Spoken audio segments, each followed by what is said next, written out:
pessoal, tudo bom com vocês? Deixa eu me apresentar. Meu nome é Gustavo Fernandes, eu sou juiz de Direito do Tribunal de Justiça do DF, sou professor de Direito Constitucional aqui do CPIURES. É um prazer gravar esse curso para vocês. Trata-se do curso do TJ Mato Grosso do Sul.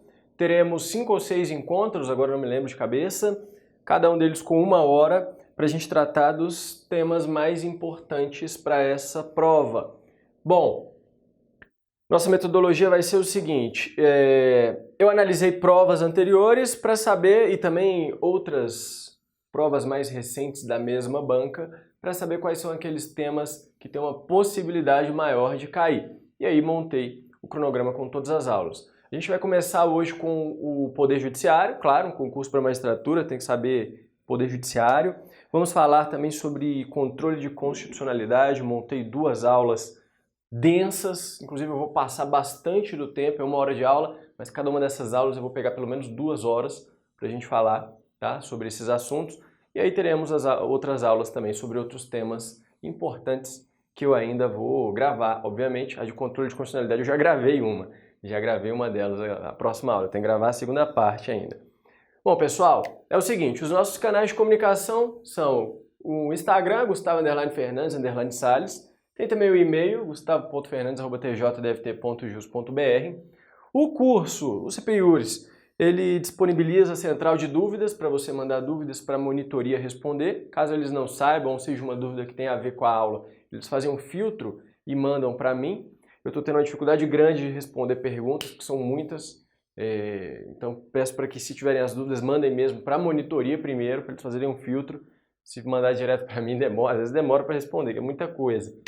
O CPIURES também fornece material de estudo e várias questões, mas eu tenho aqui um Instagram que se chama Coisas do Direito BSB. Inclusive tem um site que é www.coisasdodireito.com.br, e no Instagram e no site eu coloco alguns artigos, várias coisas sobre direito constitucional, principalmente material resumido para concurso. Tem uma apostilinha de controle de constitucionalidade aqui de 50 páginas, que é show de bola mesmo. Super atualizada, objetiva, direcionada para concurso. Tem de outros temas também, tem de Poder Judiciário, depois dá uma lidinha lá, tem de Direitos e Garantias Fundamentais. Cada semana eu procuro colocar alguma coisa, um material novo ali, gratuito, para os alunos. Bom, acho que é isso, pessoal. Em relação à minha carreira, eu já fui técnico judiciário do TJDFT, já fui policial legislativo da Câmara dos Deputados, fui aprovado para juiz federal no TRF da 4ª Região, promotor de justiça no MP Goiás, juiz de direito no TJDFT, fiz outros concursos para magistratura que eu acabei abandonando em fases já avançadas, porque já estava aprovado no TJDFT, que era o meu objetivo, né? Enfim. Então eu estudo para concurso tem muitos anos, né? Fiquei mais de 10 anos estudando para concurso, até pendurar chuteiras em 2017, quando passei para o TJDFT, e aí tenho me dedicado mais ao estudo do direito constitucional. Espero que possa ajudá-los em qualquer dica de estudo, tira dúvida de alguma coisa sobre jeito de estudar, sobre conteúdo, bibliografia, podem falar comigo aqui no Instagram. Vamos lá, galera, então, para o que interessa. Primeira aula, Poder Judiciário. Bom, como estudar o Poder Judiciário? O Poder Judiciário é um tema que não tem teoria. Não existe doutrina, né? Eu vou ler sobre a parte teórica do Poder Judiciário. Isso não existe. Só existe uma informação, na verdade, que vai ser relevante para a gente responder algumas questões, principalmente sobre o CNJ, que é o caráter nacional do Poder Judiciário, que eu já vou falar como é. Tirando isso, não tem teoria. Então, o estudo do Poder Judiciário se dá por meio da leitura da Constituição e das leis que complementam o texto constitucional e pela jurisprudência, que é basicamente o Supremo Tribunal Federal, uma coisinha ou outra que o STJ vai falar. Então é basicamente julgados do Supremo mais letra da Constituição. Você pode ler a Constituição e fazer o seu compilado de julgados lá do Dizer o Direito, né, dos informativos dos últimos anos, que é importante, esse é um método bacana. Mas o jeito que eu recomendo para você estudar é você entrar no Google, digita a Constituição e o Supremo, desse jeitinho, fecha aspas, pode colocar entre aspas mesmo, que já vai direto, tum. E aí vai sair o site do Supremo. Vai sair uma lista de sites no Google, né? O primeiro, pelo menos no meu computador, o primeiro que aparece já é o site do STF. Só que aí vai para um link exato lá dentro do site, para você não ter que ficar procurando. E esse link vai ser uma nova caixa de pesquisa, mas dentro do site do Supremo, é a ferramenta que tem lá. E lá você põe o artigo da Constituição, tem um espacinho lá, e aqui o pesquisar. Aí você coloca aqui, ó, artigo 92. Pesquisar. Vai aparecer o artigo 92 na tela com seus incisos. E abaixo do caput de cada inciso vai ter os principais julgados de toda a história do Supremo, assim, desde a Constituição de 88, óbvio. Tem julgados dos anos 90, de 2000, de 2018, e aí são todos os que mais interessam. O pessoal que faz a compilação lá, os analistas, sei lá quem faz, eles são fera. E aí isso é um complemento aos informativos, né? Porque os informativos que saem toda semana, quinzenalmente, eles trazem o que tem de novidade, mas eles não pegam aqueles julgados mais antigos que são importantes, os leading cases e tal. E esse aqui, pelo contrário, pega esses mais importantes, mas nem tudo que sai nos informativos eles colocam lá. Então é bom usar essas duas fontes. E aí você vai lendo a letra da Constituição e vendo os principais julgados. Você faz isso desde o artigo 92 até o 126. E fala do Poder Judiciário, já que a partir do 127 ingressa-se nas funções essenciais da Justiça, especificamente com o Ministério Público. Esse jeito aqui é bacana, você vai acertar praticamente tudo de Poder Judiciário. Fundamental esse estilo de estudo para esse tópico, que pode ser utilizado para outros tópicos também. Próprias funções essenciais da Justiça, eu recomendo o mesmo método. Beleza, então vamos lá. Caráter nacional, a única informação teórica. Segundo a doutrina, como o judiciário exerce tipicamente a função jurisdicional, e a jurisdição é una e indivisível, e também por ter sempre o mesmo conteúdo e a mesma finalidade, o Poder Judiciário é um só. É sempre unitário e nacional. Unitário e nacional. Tem essa explicação. Eu prefiro a explicação do Supremo Tribunal Federal, agora não lembro se é o Aires Brito, em um dos julgados ele explica direitinho o seguinte: quando a Constituição fala do Poder Executivo, ela fala do Executivo Federal, Presidente da República e os ministros de Estado e os conselhos, e aí fala depois do Executivo Estadual, fala do governador, manda aplicar algumas coisas, fala do Executivo Municipal, do prefeito. Para o Legislativo a mesma coisa, vai falar do Congresso Nacional. Em outro tópico fala que se estende aos deputados estaduais, o 27, parágrafo 1º, todo o regime jurídico dos parlamentares federais, fala dos vereadores, enfim, fala dos três. Agora, quando fala do judiciário, não existe isso de judiciário municipal, que na verdade que nem existe, né? Nem existe órgão municipal do judiciário. Os juízes que trabalham nos municípios são órgãos estaduais. Não existe, não faz diferenciação entre o âmbito federal e estadual, embora tenha tópicos específicos para falar da Justiça Federal, Justiça do Trabalho, blá, blá, blá, mas é um regime unitário, em relação ao regime é um só, fala da magistratura nacional como um todo, tá? Então, a Constituição traz esse caráter nacional e unitário do Poder Judiciário. Só se fala em Judiciário Federal e Estadual em relação aos órgãos que são estaduais e federais, por uma questão de repartição de competências, de exercício da jurisdição para fins funcionais, sei lá, para fins práticos. Mas, teoricamente, embora sejam órgãos federais e estaduais, eles pertencem a um regime único, a um poder judiciário que tem caráter nacional.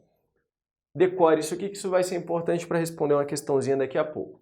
Beleza, artigo 92. São órgãos do Poder Judiciário, e tem lá, inciso 1, Supremo, inciso 1A, CNJ, que foi incluído pela emenda 45 de 2004, 2, STJ, 2A, TST, e aí depois vem um monte aqui, a Justiça do Trabalho, Militar, Eleitoral, a Estadual e a Federal, comuns. Beleza. Tem mais algum órgão do Poder Judiciário que não está expresso no 92, não está em nenhum dos incisos, mas pertence ao Poder Judiciário, ou seja, esse rol aqui ele não é taxativo. É isso mesmo? Tem mais algum? Vamos ver? Os tribunais desportivos são órgãos do Poder Judiciário? Não, não são. Embora tenham esse nome de tribunais, eles são órgãos administrativos. Tanto é que o 217, e aí eu já peço para você colocar no seu material essa informação que pode cair em prova, diz lá num dos seus parágrafos que só será possível acessar o judiciário para resolver questões desportivas quando houver o esgotamento das instâncias na justiça desportiva. Ou seja, é uma mitigação ao princípio da inafastabilidade da jurisdição. Eu só posso acessar a justiça, acessar a jurisdição propriamente dita, depois de esgotar as instâncias administrativas dessa, entre aspas, justiça desportiva. Só que é só uma mitigação, não é uma exceção completa à inafastabilidade da jurisdição, porque o parágrafo logo abaixo, que eu não lembro de cabeça, fala que se isso não for feito em 60 dias, passados os 60 dias, mesmo que não tenham sido esgotadas as instâncias, pode acessar, agora sim aqui, o Poder Judiciário. Isso tudo só comprova que esses tribunais esportivos eles são órgãos administrativos e não jurisdicionais. Os tribunais marítimos também não são tribunais de verdade de um judiciário. Tribunais de contas não pertencem ao judiciário, tem discussão se eles pertencem ao legislativo ou se são órgãos autônomos independentes, assim como o Ministério Público. Acaba prevalecendo essa última posição, mas polêmico, para fins do que interessa na aula de hoje, não pertence ao judiciário, de jeito nenhum. A discussão é legislativo ou autônomo, né, e não judiciário. Tribunais arbitrais também não pertencem ao judiciário, embora, olha que coisa curiosa, o CPC 2015 tenha colocado a sentença arbitral como um título executivo judicial. É um título executivo judicial proferido por um tribunal, um órgão que não pertence ao judiciário, que não exerce função jurisdicional. Interessante isso, né? Embora o CPC possa fazer isso, isso não faz com que o tribunal arbitral seja um órgão jurisdicional. E os juízes de paz? Sim, esses são os únicos aqui dessa lista que realmente são órgãos do Poder Judiciário. Então, os juízes de paz pertencem ao 92, ali, a estrutura do Poder Judiciário, tanto que na DI 954 o Supremo falou, aí eles se aplicam as vedações lá do 95, parágrafo único, por exemplo, receber custas e participação no processo. A gente vai ver daqui a pouco. Beleza? Então, juízes de paz são órgãos do Poder Judiciário. Lembrando, eu vou falar deles daqui a pouco, esses aqui eles não exercem função jurisdicional, embora pertençam ao Judiciário, não têm função jurisdicional, assim como o CNJ. Assim como o CNJ. Inclusive, ninguém fala na doutrina. No livro que eu pretendo lançar no que vem, o curso de Direito Constitucional, eu vou demonstrar, na verdade, que o juiz de paz não exerce controle de constitucionalidade, já que ele não tem função jurisdicional, embora seja um órgão judiciário. Beleza, como é que se organiza essa galera toda, que ficou uma bagunça aqui no quadro, no organograma? Deixa eu apagar isso aqui. Bom, é mais ou menos da seguinte maneira. Nós temos órgãos de superposição. Supremo, guardião da Constituição, STJ, quem dá a última palavra sobre o direito infraconstitucional e uniformiza a interpretação dos tribunais. O CNJ fica aqui fora, que ele não tem função jurisdicional. A gente vai ver que ele manda em todo mundo no cunho financeiro administrativo e do cumprimento dos deveres funcionais, menos o Supremo, ele só não mexe com o Supremo. Justiça Federal Comum, quem são? São os juízes federais e os TRFs, né? Justiça Federal Especial ou Especializada, quem são? Justiça do Trabalho, Justiça Eleitoral e Justiça Militar. Justiça Estadual Comum são os juízes, os TJs e os juízes estaduais, né? Os juizões de direito que você quer alcançar aí. Beleza, e existe Justiça Estadual Especial, especializada. Já ouviu falar numa Justiça Estadual Especializada? Tem, é a Justiça Militar. Então nós temos Justiça Militar nos estados e Justiça Militar na União. Para provas de magistratura, inclusive, você tem que estudar um pouquinho de direito penal militar e processo penal militar. Outro dia me mandaram para ser juiz, aqui eu sou juiz do TJDFT, né? Para atuar numa auditoria militar. E aí eu fiz julgamentos militares lá, em relação a um policial militar que tinha praticado embriaguez em serviço. Um colegiado composto pelo juiz, 4 oficiais, tem tudo um rito, é um rito mais formal do que o do tribunal do júri. Inclusive é como se fosse um júri, tem os debates do promotor, da defesa, é bem bacana isso aqui. Não vou ficar comparando a Justiça Militar da União com a dos estados, tem algumas diferenças, Tem um artigo no Coisas do Direito, no site coisasdodireito.com.br, em que eu explico como funciona a Justiça Militar Estadual, com vários detalhes. É muito bacana se você quiser ter curiosidade, também até para concursos. Beleza.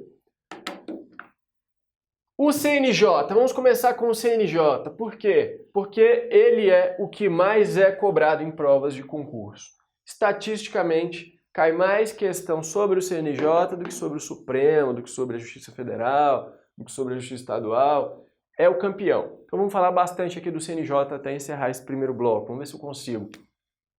Ele foi inserido juridicamente, normativamente, pela emenda 45 de 2004, no artigo 103b da Constituição, embora só tenha sido criado no ano seguinte, em 2005, efetivamente. É um órgão do Judiciário, está no 92, 1A, mas que é administrativo e tem caráter nacional. Primeira coisa, assim que o CNJ foi criado, agi no Supremo para falar que ele era inconstitucional. Por quê? Entendia-se que o CNJ violava a autonomia e a independência do Poder Judiciário, sendo um órgão externo de controle do Poder Judiciário que não seria admitido pela sua autonomia e independência. O Supremo falou, não é inconstitucional porque é um órgão de controle interno. Anota essa informação que ela é essencial. Ele é um órgão de controle interno. Tanto que está no 92, né, que fala, são órgãos do Poder Judiciário, tem lá, CNJ. Então ele é de controle interno. Mas aí alegaram, olha, embora incluído no 92, né, formalmente ele está dentro do Judiciário, mas ele é composto de representantes de fora do Judiciário. Tem 6 membros que vêm de fora. E aí é uma ingerência sobre o próprio Judiciário, que deveria ser controlado por seus próprios membros. E aí o Supremo falou, não, porque a oxigenação, entre aspas, essa legitimidade, entre aspas, democrática dos tribunais é uma imposição da Constituição, inclusive pelo 5º Constitucional, artigo 94, que diz que 1/5 dos tribunais será composto por pessoas de fora do Judiciário, né, advogados e membros do Ministério Público. Isso vale para também o STJ tem 1/3, né, os ministros supremos não precisam ser necessariamente juízes de carreira, enfim. Isso é admitido pela Constituição, então ter alguns membros de fora não tem problema, desde que eles não componham uma maioria, mas se eles compuserem uma minoria, não tem problema. E aí, então, na AD 3395, reputou-se constitucional o CNJ. Só tome cuidado para não confundir com o CNMP, que é um órgão de controle externo do poder do Ministério Público. Externo, tem julgado de 2017 expressamente falando que é externo. Já o CNJ é interno do Judiciário, tá? Interno do Judiciário, externo do Ministério Público. Beleza. E aí o que começaram a fazer? As constituições estaduais começaram a criar, então, os seus, entre aspas, CNJinhas, né? Ou melhor, os seus Conselhos Estaduais de Justiça, o SEJ, Conselho Estadual de Justiça. Uma que eu me lembro muito bem é a Constituição da Paraíba. Constituição da Paraíba, eu tenho essa Constituição comentada também lá no meu site. A Constituição da Paraíba previu que seria criado um Conselho Estadual de Justiça para controlar administrativamente lá o TJ Paraíba. O que o Supremo falou sobre os conselhos estaduais? AD 3367. Eventual poder de criação de conselho estadual para esse controle administrativo e disciplinar violentaria a Constituição da República porque desfiguraria o regime unitário, aquele caráter nacional, ao supor competência de controles díspares da instituição mediante órgãos estaduais cuja diversidade e proliferação meteriam em risco o pacto federativo. Ou seja, lembra aquela única doutrina, parte teórica que eu falei, que o Poder Judiciário é nacional, diferentemente do Executivo e do Legislativo, porque ele tem um caráter unitário, um regime único, uma mesma função jurisdicional que é una e indivisível, o mesmo conteúdo, mesma finalidade. Isso aí só serve, só tem serventia isso aí para impossibilitar a criação de conselhos estaduais de justiça. Pois se o judiciário é nacional e tem caráter unitário, ele exige um órgão único de controle nacional. Não permite controles locais que violentariam tanto o Pacto Federativo quanto esse regime unitário. Beleza? Tanto que tem a súmula 649. Como é súmula, pode cair em prova também. É inconstitucional a criação pela Constituição do Estado de órgão de controle administrativo do Judiciário, do qual participem representantes de outros poderes, ou seja, estilo CNJ. Pode ter um órgão de controle administrativo pela Constituição Estadual, até pelo regimento interno, por exemplo, uma corregedoria do tribunal, não tem problema. Mas do qual participem representantes de outros poderes, no estilo de um CNJ, Conselhos Estaduais, anote aí. Não. É inconstitucional. Beleza. Vamos falar do CNJ então, já que não pode ter conselhos estaduais. Quais são as funções do CNJ? Bom, já falei aqui, vou repetir só para ficar gravado no seu material, são 3. Controle administrativo de todos que estão submetidos ao seu espaço de influência. Como eu falei, todo mundo menos o Supremo, já eu mostro o julgado. Não só o controle administrativo, mas um controle financeiro da grana, que mexe com a autonomia, obviamente, desses tribunais. E a fiscalização dos juízes e desembargadores e ministros, enfim, no cumprimento dos seus deveres funcionais. O CNJ pode abrir PAD e fixar, aplicar várias sanções, a gente vai ver. Não tem competência jurisdicional, não tem. Assim como os juízes de paz, o CNJ também não tem competência jurisdicional. Então ele não julga com aquela autoridade de coisa julgada, não exerce jurisdição, não. Ele julga só administrativamente. É um órgão administrativo do judiciário, mas é administrativo. Por isso, informativo 885, o Supremo confirmou essa ideia. Não cabe ao CNJ, cujas atribuições são exclusivamente administrativas, o controle de controvérsia que está submetida à apreciação do judiciário. Então veja, o que acontecia? A pessoa ingressava com a ação em juízo e tinha a sua pretensão julgada improcedente na primeira instância. Ao invés de apelar, utilizar do recurso adequado, ela tentava no CNJ resolver alguma pendência relacionada a isso. O CNJ constatava que já estava judicializada a questão e falava, olha, se a questão já está submetida à apreciação judiciária, não cabe mais ao CNJ resolver administrativamente. Você quer fazer o CNJ um tribunal de revisão das questões jurisdicionais? Se judicializou, não dá mais para resolver aqui administrativamente. Informativo 885, anota aí. O CNJ realiza controle de constitucionalidade? Aqui é uma questão polêmica. Na verdade, para fins de prova, você pode marcar que não realiza, porque não tem função jurisdicional. Então, o controle de constitucionalidade pressupõe função jurisdicional, então não realiza controle. Abstrato, obviamente que não. Controle abstrato é só o Supremo e no âmbito estadual os TJs. Eu coloco o DFT, né? TJ-DFT e TJs estaduais, só esses. O concreto, né, que poderia ser difuso, incidental, tem diferença, a gente vai ver na aula que vem. Esse aqui pode ser por qualquer juiz ou tribunal do país, mas que tenha qualquer órgão jurisdicional que tenha função jurisdicional, órgão do judiciário que tenha função jurisdicional. O CNJ não tem, então ele não realiza. Mas ele realiza um negocinho que dá no mesmo, que é a mesma coisa que um controle difuso. Só muda o nome, mas ele realiza, é até mais forte, que é isso aqui, ó. Primeiro, sempre foi tranquilo que o CNJ não realiza controle de constitucionalidade de atos administrativos, só controle de legalidade. É um órgão administrativo que tem o poder de autotutela. Controle de legalidade, os órgãos administrativos todos exercem. Tá? De legalidade, sim. Baixou um ato administrativo que se entende que é ilegal, vai constatar, declarar a legalidade do ato ali e retirar o ato. Beleza? Agora, de constitucionalidade, ou seja, pegar um ato normativo primário, uma lei, e dizer que ela é incompatível com a Constituição e declarar essa inconstitucionalidade, jamais. Isso era bem claro em 2011, Mandado de Segurança 28872, agravo regimental.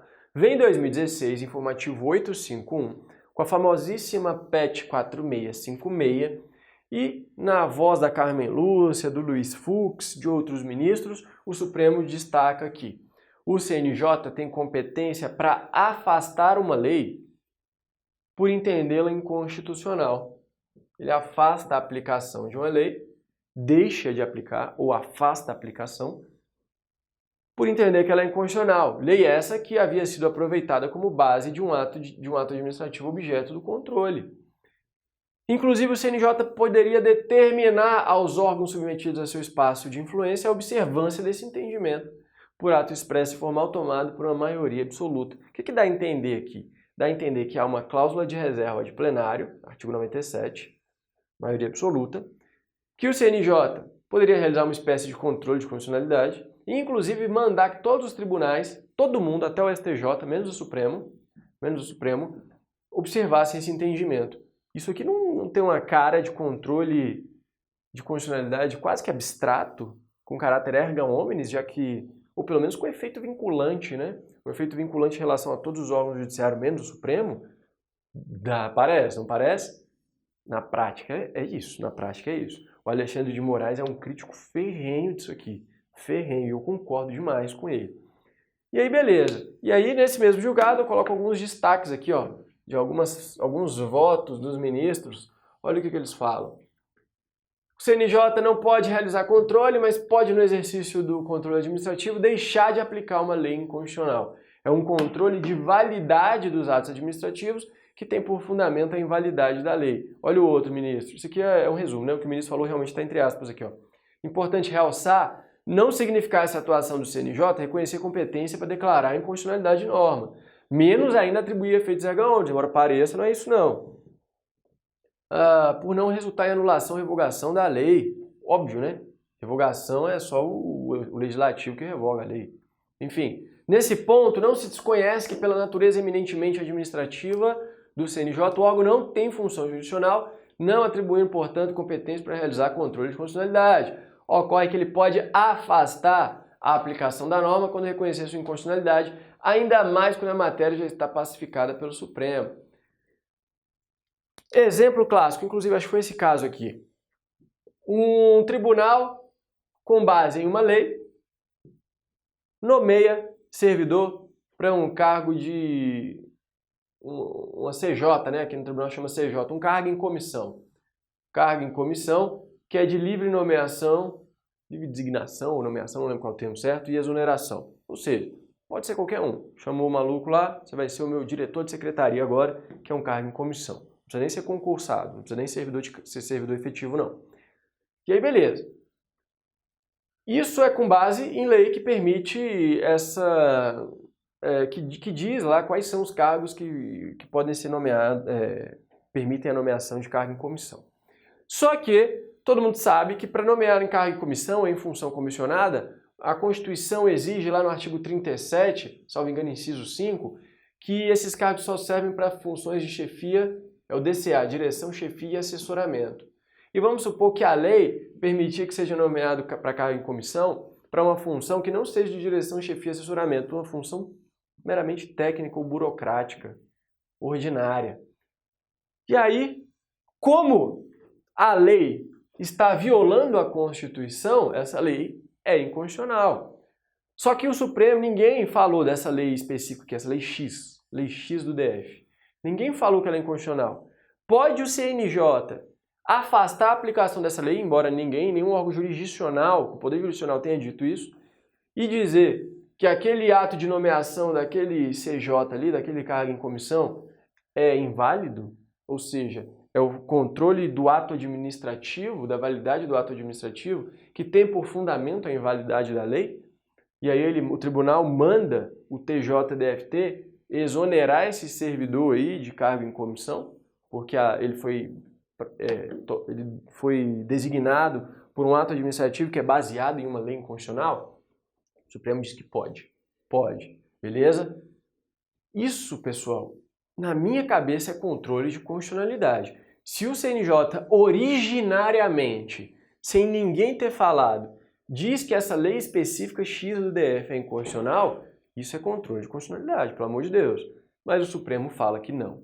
Que ele simplesmente deixa de aplicar a lei que entende inconstitucional e realiza o controle de validade dos atos administrativos.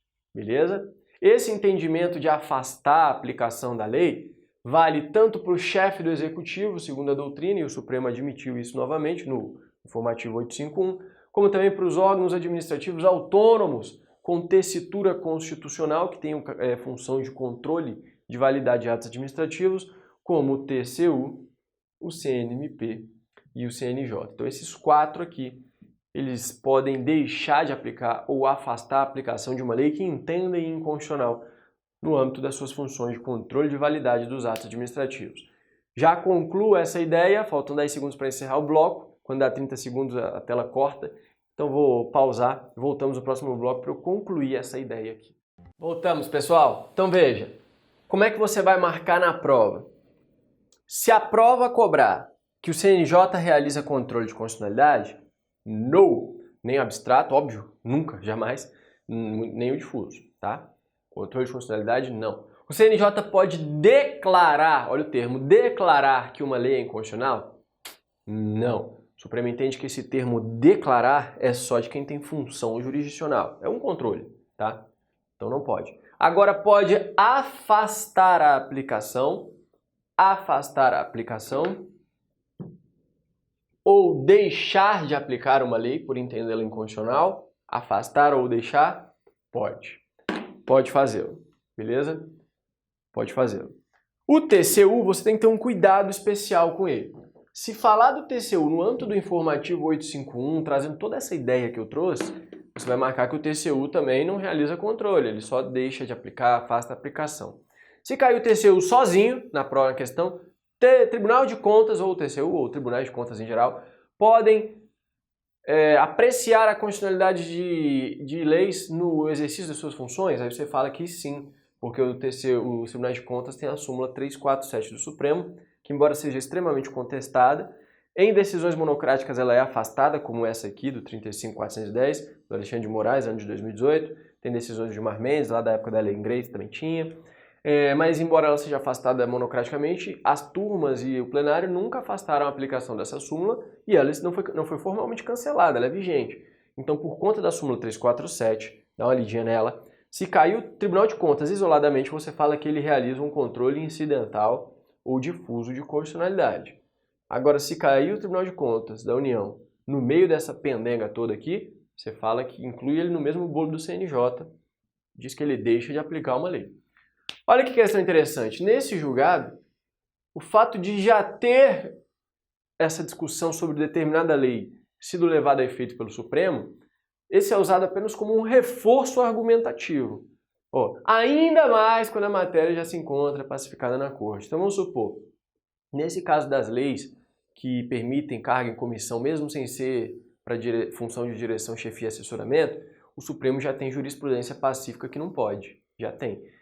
O Supremo pode nunca ter analisado a lei X do DF, mas ele já falou que a lei não sei quanto lá de São Paulo não poderia ter feito isso, nomeado servidor para esse tipo de cargo, quando não é função de direção, para esse tipo de função, né? Quando não é direção, chefia e assessoramento. Então já tem a ideia do Supremo e aí entende-se que o CNJ pode simplesmente aplicar essa jurisprudência, ele não está originariamente realizando o controle. Essa é a ideia do Gilmar Mendes. Mas aqui não foi bem isso, foi um reforço argumentativo, ainda mais, mas assim, em tese, ainda que não tivesse nada decidido pelo Supremo, o CNJ poderia fazer. Mais para frente, no informativo 915, cadê? Esse aqui, aí sim o Supremo destacou essa questão de já ter jurisprudência do Supremo sobre o tema. Olha só, o CNJ não pode fazer controle de constitucionalidade. Contudo, o CNJ pode determinar a correção do ato do tribunal local que, embora respaldado por lei, se distancia do entendimento do Supremo. Assim, o CNJ pode afirmar que determinada lei é inconstitucional se esse entendimento já estiver pacificado no Supremo. Isso porque, nesse caso, o CNJ estará apenas aplicando um entendimento já pacificado. Então, aqui fica um pouco menos estranho, né? Aqui já o Supremo já falou, então o CNJ só está determinando que se cumpra a decisão do Supremo. Embora isso seja um absurdo, porque o CNJ não é órgão jurisdicional, então ele não pode determinar nada em relação à atividade fim, né? Em relação, ou seja, é como se o CNJ, que não tem controle, que não tem função jurisdicional, fizesse prevalecer a sua vontade em relação ao entendimento sobre uma lei, sobre a sua constitucionalidade, em face do tribunal, que tem controle, que tem função de analisar se a lei é constitucional ou não, né? Uma função típica. E o CNJ não tem isso, mas acaba prevalecendo a vontade do CNJ. Por isso que o Alexandre de Moraes é um crítico disso aqui, e eu também sou. Mas enfim, esse é o entendimento, tá? Como já que foi cobrado em prova no ano de 2018, era para analista judiciário, lá da STJ, olha o que aconteceu. E era outra banca também, mas enfim, só para você ver. Caiu assim. O CNJ é órgão judiciário, beleza. Com atribuições apenas administrativas, beleza. Podendo apreciar a legalidade dos atos administrativos, ok, mas não a sua constitucionalidade. A princípio, gabarito provisório, certo, tudo ok. Foi anulado por quê? Porque o termo apreciar, pode o CNJ apreciar a constitucionalidade de leis? ou melhor, dos atos administrativos? A princípio não, porque era exatamente o que estava aqui, ó, no mandato de segurança 28872. Não pode o CNJ apreciar a constitucionalidade dos atos administrativos, somente a legalidade. Mas, com esse novo entendimento da PET 4656, embora o CNJ não realize o controle, ele pode deixar de aplicar ou afastar a aplicação de lei inconstitucional, por entender que é inconstitucional. Então ele de algum modo está apreciando, não está? De algum modo ele não está apreciando? Se ele está dizendo que a lei é inconstitucional e manda resolver a questão do ato administrativo, de algum modo ele está fazendo uma apreciação. Por isso o termo apreciar deixa o candidato em dúvida. Esse apreciar está no sentido de realizar controle, que eu sei que não pode, ou no sentido de fazer essa coisa aí que o Supremo fala que pode. Então, preferiram anular com muita razão, com muita propriedade, porque prejudica a interpretação objetiva do candidato em relação à questão. Mas eu acho que você já tem elementos suficientes agora para raciocinar na hora da prova, inclusive para conversar com algum membro de alguma banca ou na questão subjetiva, sabe que controle de constitucionalidade ele não realiza, mas ele pode fazer isso aí que o Supremo entendeu que pode. O CNJ não tem qualquer competência sobre o Supremo Tribunal Federal, só sobre os demais órgãos judiciários, a DI 3367. Pelo contrário, é o Supremo que tem ingerência sobre o CNJ, só que essa ingerência do Supremo sobre o CNJ é apenas de controle de legalidade, nunca de mérito. Olha só, o controle dos atos do CNJ pelo Supremo somente se justifica se houver inobservância do devido processo legal, exorbitância das competências ou uma irrazoabilidade manifesta. Tudo isso é legalidade. Informativo 930. No 933 a mesma coisa. Ó. Impossibilidade da revisão do mérito das decisões do CNJ, cujos atos e procedimentos estão sujeitos apenas ao controle de legalidade desta Corte. Beleza? Depois dá uma lidinha no resto aí do que tem no 933, que tem coisas importantes do CNJ, que não dá pra gente ficar falando aqui de tudo. Bom, a composição para provas de juiz, não fica caindo muito a letra do artigo ali de composição, mas é bom saber que são 15 membros, cada um mandato de 2 anos podendo ter uma recondução, então no máximo 4 anos. Os 15 membros são 6 que vêm de fora, né? 2 cidadãos de notável saber jurídico e reputação ilibada, um indicado pela Câmara dos Deputados, o outro indicado pelo Senado, 2 advogados indicados pelo Conselho Federal da Ordem, 2 membros do MP, um vem do MPU, um vem do MP estadual, indicados pelo PGR, e os 9 membros, aqui os 2/3, né?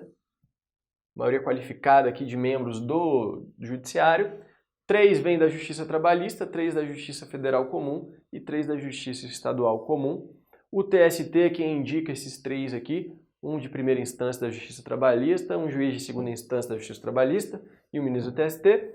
O STJ é quem indica esses 3 aqui da Justiça Federal Comum, um juiz de TRF, um da primeira instância, né, um juiz de TRF da segunda instância e um ministro do STJ. E o STF é quem indica esses aqui da Justiça Estadual Comum, um juizão de primeira instância, um desembargador, e o único que não é indicado é o membro nato. Cuidado, esse é o chamado membro nato, é o ministro-presidente do Supremo Tribunal Federal, que é ao mesmo tempo o ministro-presidente, o conselheiro, né, sei lá, presidente do CNJ. O membro nato, ele não precisa ser nomeado pelo presidente da República e nem passar por uma sabatina no Senado, ele não precisa, ele já automaticamente, quando se torna presidente supremo, ele é o presidente do CNJ, beleza? Só que os demais 14 membros têm que ter nomeação pelo presidente da República após a indicação e tem que ser aprovado por maioria absoluta no Senado. O ministro do STJ será sempre o corregedor. Cuidado que no CNMP é diferente, para escolher o corregedor lá, ele vai ser escolhido entre os membros que vêm do Ministério Público, lá no CNMP, que são 8 que vêm do Ministério Público. Aqui não, aqui é sempre o ministro do STJ. Oficiam junto ao Conselho, o presidente do Conselho Federal e o PGR. Agora, se eles não forem para as sessões, dane-se, ninguém quer saber se eles vão aparecer ou não. Se eles não aparecerem, não tem qualquer tipo de nulidade. E é importante, os limites de idade para o CNJ, eles eram de 35 anos no mínimo, mais de 35 anos e menos de 66. A emenda 61 de 2009, então tem 10 anos já, que esses limites de idade foram abolidos. Então, se cair na sua prova, não existe limite de idade para o CNJ. O Gilmar Mendes, em obra doutrinária, defende que há um limite implícito de idade mínima de 35 anos. Então, para ele, não pode um cara de 30 anos ir ser nomeado lá para o CNJ, embora a Constituição expressamente, a emenda tenha abolido os limites de idade. Então, a tese dele, para mim, é furada.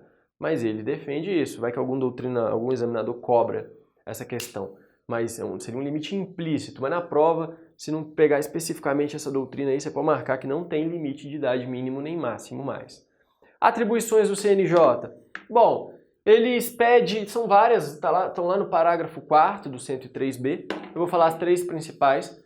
Expedição de atos regulamentares, resoluções. E essas resoluções, se forem lei em sentido material, ou seja, se tiverem um caráter geral, abstrato e autônomo, elas podem ser objeto de ação direta de inconstitucionalidade.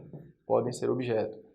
Porque elas podem inovar a ordem jurídica, já que extraem seu fundamento de validade direta da Constituição. Né? De algum modo, elas se tornam leis em sentido material. Não são leis em sentido formal porque não vêm do parlamento. Mas o Supremo admite essa construção, cabe agir contra a resolução do CNJ. Também a segunda atribuição importante é a sua competência disciplinar, instaura PAD para punir a juizada aí.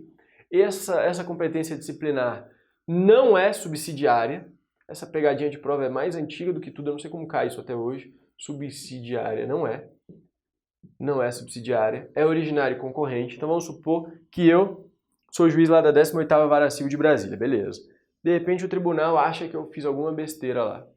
Pode abrir um PAD para me apurar minha conduta funcional? Pode. Se tem um PAD no TJ, pode concorrentemente o CNJ instaurar um PAD também? Pode. E se não tiver PAD no TJ, os desembargadores são meus amigos e não quiseram investigar nada, pode o CNJ originariamente instaurar um PAD lá sem que o TJ tenha tomado nenhuma atitude? Pode. Então é originária ou concorrente, né? Mas não é subsidiária, não precisa ficar esperando a atuação do TJ. E mais, pode inclusive ter um PAD no TJ e eles podem avocar. Eles podem avocar para eles lá.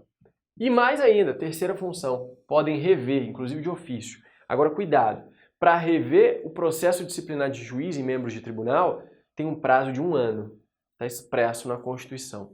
Esse prazo de 1 ano, o Supremo já destacou aqui no informativo 886, ele só vale para revisão. Então eu fui julgado, aqui no TJ deve ter por um PAD, e não houve nada. Fui absolvido, não nem absolvido, né? Julgamento administrativo não teve nada, não deu nada para mim.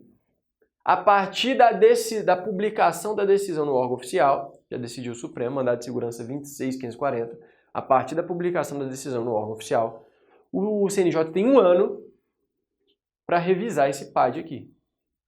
Passou 1 ano, não pode mais fazer nada. Agora, para atuar originariamente, para apurar essa minha falta aí é enquanto ela não prescreveu, sei lá, 5 anos, não sei. Vai ter o prazo prescricional da falta funcional. Enquanto não prescreveu, pode. Agora, 1 ano é só para revisão. Beleza? Ó, pode avocar o PAD, depois se dá uma lida no informativo 901. Beleza, encerramos o CNJ. Eu acredito que não tem mais o que cobrar do CNJ além do que eu falei. Foi um estudo exauriente do que é mais comum de cair em prova. Além disso, vamos ver o Estatuto da Magistratura aqui rapidamente. Bom, existem garantias institucionais e garantias formais. Ou melhor, garantias funcionais. Institucionais e funcionais. As institucionais são garantias da instituição, do Poder Judiciário. As funcionais são garantias dos seus membros. Primeiro, as institucionais. São basicamente 2 em forma de autonomia. A autonomia orgânico-administrativa e a autonomia financeira. Eu peço encarecidamente que você leia o artigo 99 em todos os seus parágrafos, porque ele fala sobre a autonomia financeira dos tribunais, que podem elaborar o seu orçamento que vai ser votado lá no parlamento, beleza? Eles elaboram o seu orçamento aqui, autonomia financeira. Já a autonomia orgânico-administrativa é aquela que trata do quê? Da possibilidade dos tribunais elaborarem seus regimentos internos, né? Sua própria estrutura e funcionamento, dos tribunais elegerem membros para a sua direção, dos tribunais concederem férias, licença para os seus membros. Tudo isso é competência orgânico-administrativa. ela está basicamente no artigo 96 da Constituição. Olha aqui, por exemplo, o inciso 1, a linha A. Os tribunais têm competência privativa para eleger seus órgãos diretivos, elaborar regimentos internos, dispondo sobre sua competência, funcionamento, respectivos órgãos jurisdicionais, administrativos. O Supremo, que tem de mais relevante, mas é muito antigo também, eu duvido que caia em prova hoje em dia, entende que pode o tribunal especializar varas por meio de resolução. Não precisa de lei em sentido formal para especializar uma vara, porque isso decorre da autonomia orgânico-administrativa que é permitida no 96.1a. Basta sua própria resolução. Ficou bem claro aqui no informativo do Supremo. Beleza? E as garantias funcionais, que são dos membros, elas visam assegurar a independência e a imparcialidade do juiz. A independência é protegida por algumas garantias e a imparcialidade é protegida por algumas vedações. As garantias estão no caput do 95. As vedações estão no seu parágrafo único. Vamos ver quais são. São 3 garantias funcionais: a vitaliciedade, a inamovibilidade e a irredutibilidade de subsídios. Elas caem bastante em prova. O que tem de interessante aqui, além da leitura do texto da Constituição? É que a vitaliciedade, no primeiro grau, quem faz concurso, né, passa ali numa aprovação suada no concurso, precisa ficar 2 anos em efetivo exercício para depois se tornar vitalício. Antes dos 2 anos, o juiz está em estágio probatório e ele pode ser mandado embora por uma deliberação do tribunal. O tribunal não gostou do cara, as sentenças dele são ruins, ele manda embora, não tem problema. Depois de 2 anos, o juiz só perde o cargo por uma sentença transitada em julgado, uma sentença judicial. É o único modo. Detalhes. Na segunda instância ou nos tribunais superiores, o membro do judiciário já adquire a vitaliciedade com a posse. Só precisa de 2 anos para quem entra no primeiro grau. Só quem rala fazendo concurso. Os demais é com a posse. Outra questão. Então, quem vem pelo 5º constitucional, com a posse. Outra questão. Ministros do Supremo e membros do CNJ, eles podem perder o cargo não apenas por uma sentença, mas também por uma resolução do Senado Federal em caso de crime de responsabilidade. O famoso impeachment aí, né?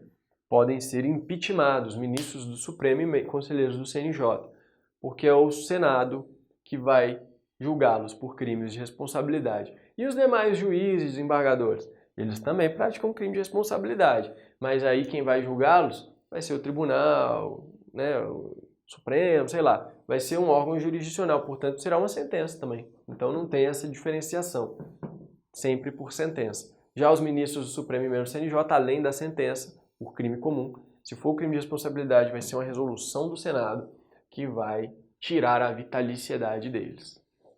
Ou melhor, que vai tirar o cargo deles, né? Beleza, acho que é isso. Em relação à inamovibilidade, quer dizer que ninguém retira o juiz da sua unidade judiciária, a não ser que ele queira. Então eu, por exemplo, aqui no DF, sou juiz da 18ª Vara Civil de Brasília. Se eu quiser morrer lá, eu vou morrer lá. Ninguém vai me tirar de lá, ninguém. Salvo 2 hipóteses. Primeiro, se eu quiser sair, eu peço remoção lá, peço permuta, alguma coisa. Segundo, por motivo, que cai em prova, por motivo de interesse público, pelo voto da maioria absoluta ou do tribunal, ou do quem mete o bedelho, como é que fala? Do CNJ, que mete o bedelho em tudo que é das coisas do tribunal. Ou o CNJ, tá? Esses 2 podem, por maioria absoluta, afastar o juiz da sua unidade judiciária e mandar para outra. Por motivo de interesse público, assegurada a ampla defesa, obviamente. Então, primeiro detalhe, pode ser ou o CNJ ou o Tribunal de Justiça. Segundo detalhe, vale para juiz titular ou substituto. Todos têm inamovibilidade. Eu, por exemplo, já sou vitalício, mas ainda sou substituto. Eu não tenho uma vara que eu titularizei. Tenho inamovibilidade? Tenho. Eu sou juiz substituto. Eu e a minha juíza titular lá, na 18ª Vara Civil, nós 2 temos inamovibilidade. Terceiro detalhe, Não confundir com o quórum de 2/3. Ele se dá para a recusa do juiz mais antigo naquela promoção na carreira, que é alternativamente por antiguidade, por merecimento, está lá no artigo 93. Aquela recusa do juiz mais antigo, quando é a promoção por antiguidade, tem que ser por 2/3. Por 2/3. Não confunda, a prova gosta de confundir a inamovibilidade aqui. E o terceiro é a irredutibilidade de subsídio. Significa que o juiz não pode ter o seu subsídio, né, a sua remuneração em sentido amplo, aqui é uma espécie de remuneração em sentido amplo, não pode ela ser reduzida nominalmente. Nominalmente você não pode reduzir. Isso vale, na verdade, para todo servidor público, uma garantia de todo servidor público, e tem aqui as exceçõezinhas que permitem, por exemplo, imposto de renda e aumento da alíquota, ou seja, acaba diminuindo, né, o subsídio. Permite aqui questões de adequação ao teto constitucional. Então, se o juiz estiver recebendo acima do teto, ele não pode alegar irredutibilidade de subsídio, porque tem que se adequar ao comando da Constituição. Enfim, também não é absoluto isso aí. E as vedações, que procuram preservar a imparcialidade do juiz, para que ele não se aproxime de nenhuma das partes, para que ele não julgue a causa sem... não é nem isenção, né? Mas sem parcialidade mesmo, sem imparcialidade, né?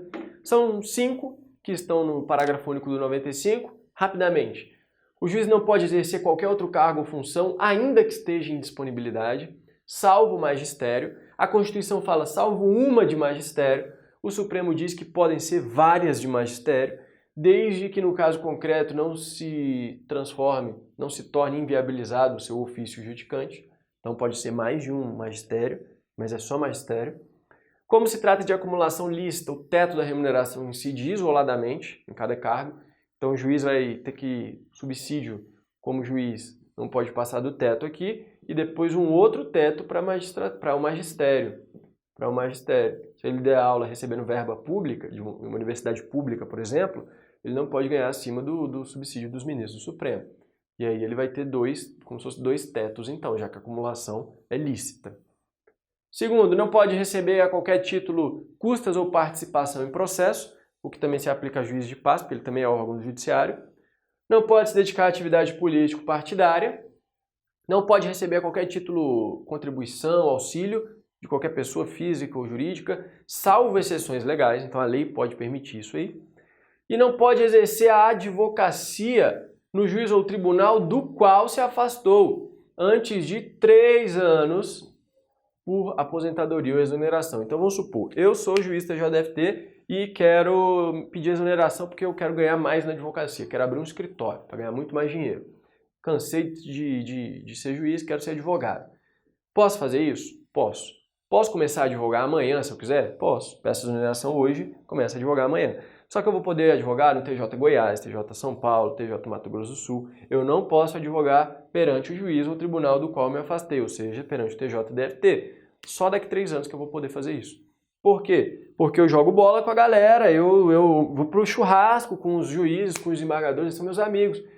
Pode, eu jamais faria isso por questões de ética, mas pode haver aí uma certa promiscuidade. Eu posso chegar lá no meu brother lá do futebol, aí, meu amigo, você tá lá na 17ª Vara Civil, né? Eu vou despachar lá com você lá um processinho, agiliza lá pra mim. Poderia fazer isso, né? Porque quem não tem ética poderia fazer isso. Para evitar esse tipo de situação, fica 3 anos sem poder advogar no TJ. Aí depois de 3 anos, há uma presunção de que não tem mais esse tipo de relação. É claro, também não pode ficar eternamente proibido, né? 3 anos é a chamada quarentena de saída perante o tribunal do qual se afastou. Questões de prova tentam falar que fica 3 anos de impossibilidade de advogar em qualquer lugar. Ou então coloca 2 anos, enfim. Umas pegadinhas bestas aí, que é bom você ficar ligado. Artigo 93, vai falar do Estatuto da Magistratura. Bom, 2 questões. Precisa ser por lei complementar. Segunda, a iniciativa é só do Supremo. Até hoje não existe, vale a LOMAN, a Lei Orgânica da Magistratura Nacional, que é anterior à Constituição de 88. Anterior. Até hoje não tem o Estatuto da Magistratura. E dificilmente haverá. Por quê? Porque o dia que for apresentado o projeto de lei complementar do Estatuto da Magistratura será o fim da magistratura. A magistratura acaba ali, naquele momento. Por quê? Porque um deputado e um senador não pode ter a iniciativa para deflagrar esse projeto de lei. Então, não existe projeto de lei. O dia que o Supremo der a iniciativa desse projeto, o que vai acontecer? Emendas parlamentares vão acabar com a magistratura. Pode ter certeza, vai ganhar menos que um gari e não vai ter mais nada. Então, o Supremo fica segurando ali. Fica segurando. Tá? Tem que observar os seguintes princípios nesse regime jurídico da magistratura, que está em parte na Constituição, em parte na LOMAN. O ingresso na carreira tem que prestar concurso, tem que ter 3 anos de atividade jurídica, é a chamada quarentena de entrada, né? Não tem aquela quarentena de saída dos 3 anos sem poder advogar, tem que ter a quarentena de entrada, 3 anos de atividade jurídica. Eles só são contados a partir da conclusão do curso. Então, se eu terminei meu curso em dezembro de 2019, está contando os 3 anos. Não precisa esperar a colação de grau, que pode ser no ano que vem. E o prazo final dos 3 anos é a inscrição definitiva. O último dia para me inscrever definitivamente, depois de ser aprovado nas provas de sentenças e na prova subjetiva, eu tenho que ter comprovado os 3 anos. Não conta tempo antes da conclusão do curso. Eu, por exemplo, antes de concluir o curso de Direito, eu já era servidor do TJDFT. Esse tempo que eu tinha antes não contou. Não pode. Só a partir da conclusão do curso.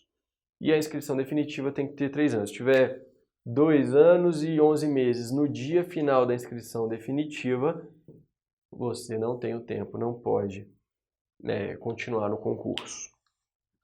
Embora muitos impetrem mandado de segurança, pedido de liminar, para não perder o direito, continuam, então acabam conseguindo. Mas hoje em dia o Supremo não admite mais não.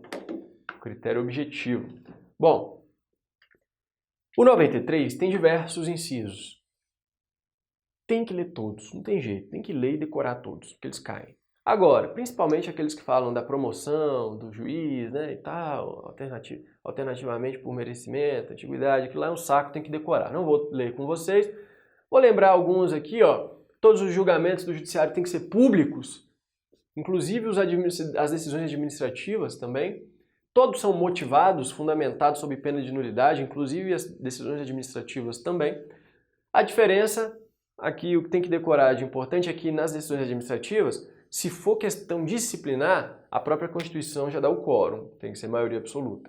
Se não for questão disciplinar, aí é a própria legislação local que vai decidir qual vai ser o quórum para as decisões administrativas. Pode ser menor, pode ser maior, enfim. No caso dos julgamentos do judiciário, é preciso que haja publicidade, mas ela pode ser restringida às partes e advogados somente, manda esvaziar a sala, ou às vezes somente aos advogados, até mesmo a parte tem que sair da sala. Nos casos em que a preservação do direito à intimidade do interessado não prejudica o interesse público à informação. Anote isso aí. Exemplo de ato que fica só o advogado, você tira até a parte. Depoimento de testemunha que tem medo de falar na frente do réu, na área criminal. Na própria área civil, uma questão que envolva um tema ali muito íntimo, manda tirar todo mundo, até as próprias partes, ficam só os advogados. Tem vários exemplos aí. Quando o tribunal tiver mais de 25, ou seja, pelo menos 26 membros na segunda instância, né? Na segunda instância, desembargadores, ele pode constituir um órgão especial que vai ter entre 11 e 25 membros, metade das vagas preenchidas por eleição, metade por antiguidade, e esse órgão vai receber delegação do Pleno, tanto para exercer funções jurisdicionais quanto administrativas. Vai receber delegação. O que é mais importante do órgão especial é que ele pode julgar a questão lá da cláusula de reserva de plenário do artigo 97, que a gente vai ver daqui a pouco. E não tem férias coletivas em primeiro e em segundo grau, só que tem plantão 24 horas por dia, 7 dias na semana, 365 dias no ano. Outro dia eu estava no plantão da madrugada, então de meia-noite a meio-dia tem um juiz de plantão. Meio-dia às 19, o tribunal funciona. 19 à meia-noite tem um juiz de plantão. Meia-noite de carnaval, de Natal, juiz de plantão. Ano novo, plantão. Então tem plantão sempre e não pode férias coletivas em primeira e segunda instância, não fala de tribunais superiores. Pessoal, vou encerrar, vou gravar um bloco extra para a gente falar do 5º Constitucional. A cláusula de reserva de plenário a gente fala na aula de controle de constitucionalidade e aí eu vou falar um pouquinho de competências também. A gente já volta. Vamos lá, pessoal. Rapidamente o quinto constitucional. Artigo 94. 1/5 dos lugares dos TRFs e dos TJs, mas a gente vê que por emendas à Constituição também o TRT, também o TST, que é Tribunal Superior, e o STJ também tem não é 1/5, é 1/3, mas a sistemática é a mesma, basicamente. Esses tribunais todos reservam algumas vagas, 1/5 ou no STJ 1/3, para os membros do MP com mais de 10 anos de carreira e para os advogados com mais de 10 anos de exercício na profissão, que são indicados pelos seus órgãos, por suas entidades de classe e tal, por lista sextupla. Então, o MP ou a OAB vai pegar os 6 que têm mais influência política, os mais políticos ali da instituição, e vão botar numa listinha. Depois, recebidas as indicações, o tribunal forma lista tríplice. Então, a vaga vai ser para o TRF da primeira região. Então, ele vai escolher dos 6 nomes, os 3 que são mais chegados lá dos desembargadores, lá dos juízes de segunda instância, né, Justiça Federal, e vão escolher os 3. Enviando a lista ao Poder Executivo, que tem 20 dias para escolher um. E o chefe do Executivo, então, no caso do TRF é o Presidente da República, ele vai escolher o mais chegadão dele. Quem for o mais chegado dele, ele põe lá, para sem concurso público se tornar um desembargador ou juiz de segunda instância. É assim que funciona. Questões.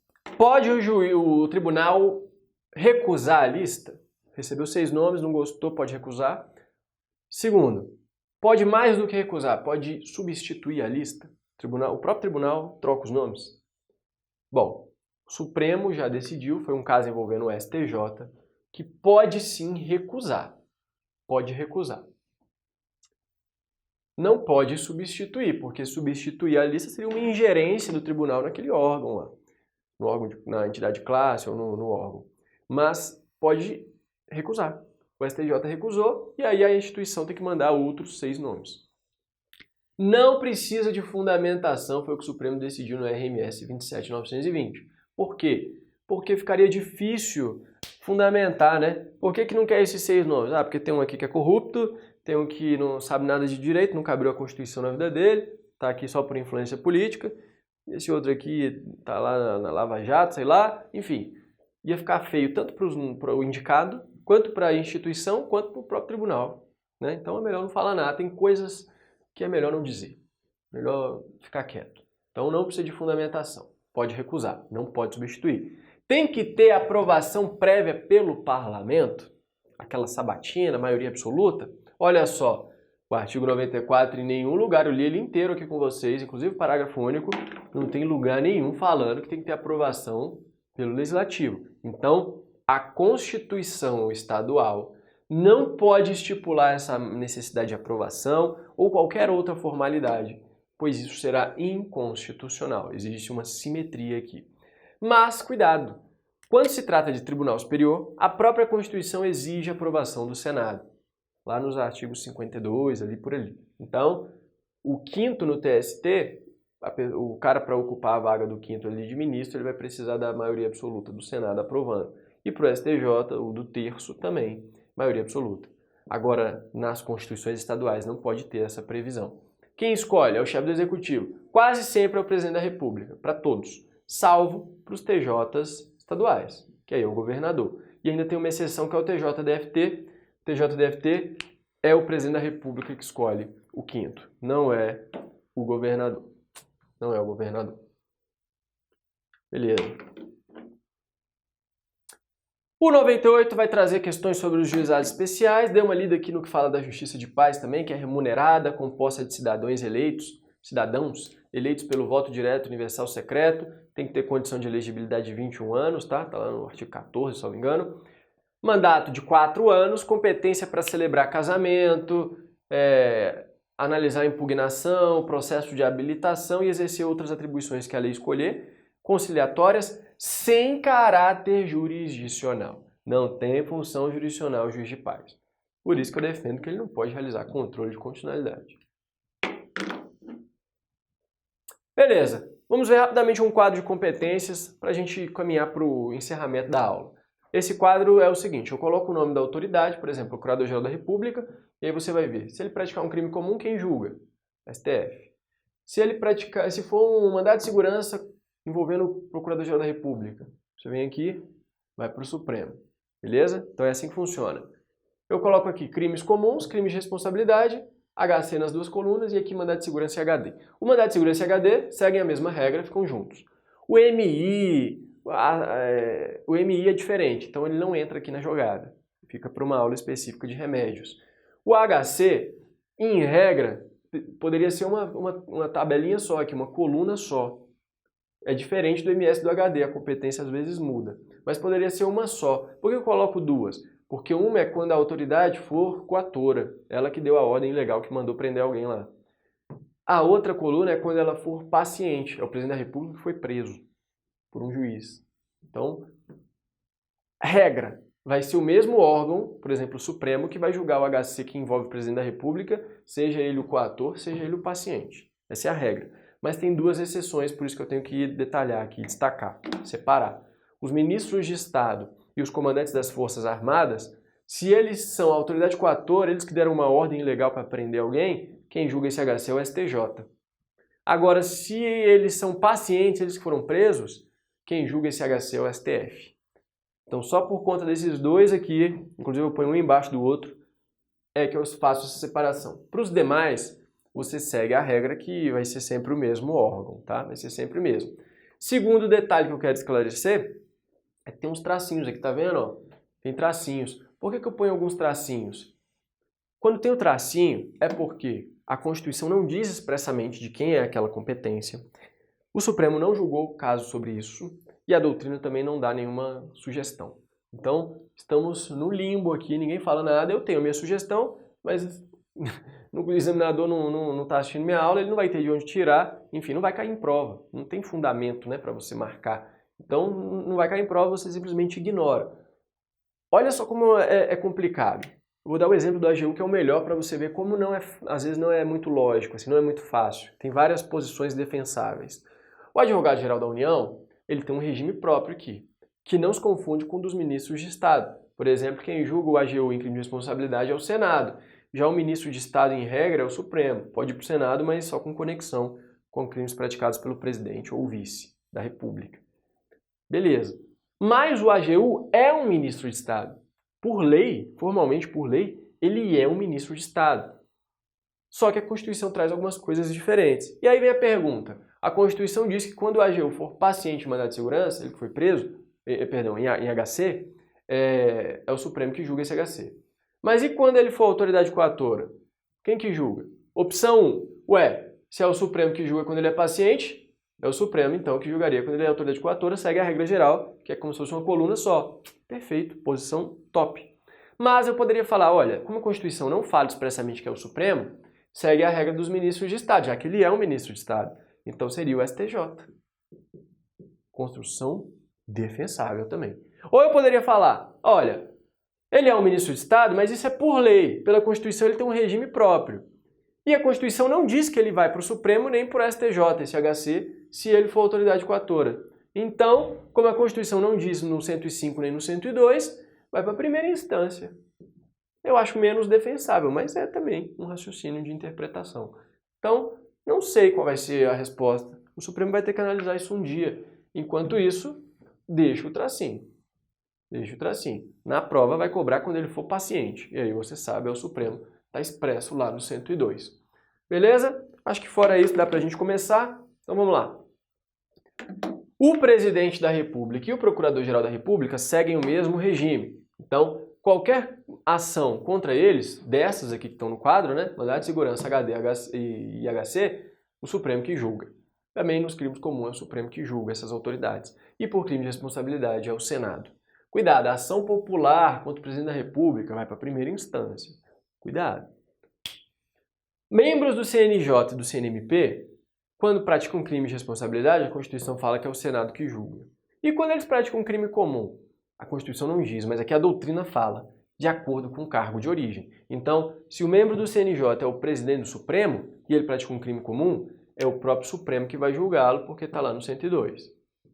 Agora, se o membro do CNJ é um cidadão comum, que foi indicado pela Câmara dos Deputados, ele vai para a primeira instância, praticar crime comum. Beleza? Quem julga essas ações HC, MS, HD contra o CNJ? Se for contra o conselho, o colegiado, atrai a competência do Supremo. Se for a ação contra o membro pessoal, responsabilidade pessoal, primeira instância. Muito cuidado. O advogado-geral da União, ele é julgado quando paciente em HC e por delitos comuns no Supremo. Crime de responsabilidade é o Senado. Não confunda com os demais ministros de Estado, que, embora também sejam julgados no Supremo por crime comum, nos de responsabilidade são julgados também no Supremo e não no Senado, salvo se houver conexão com o crime de responsabilidade praticado pelo presidente da República ou pelo vice.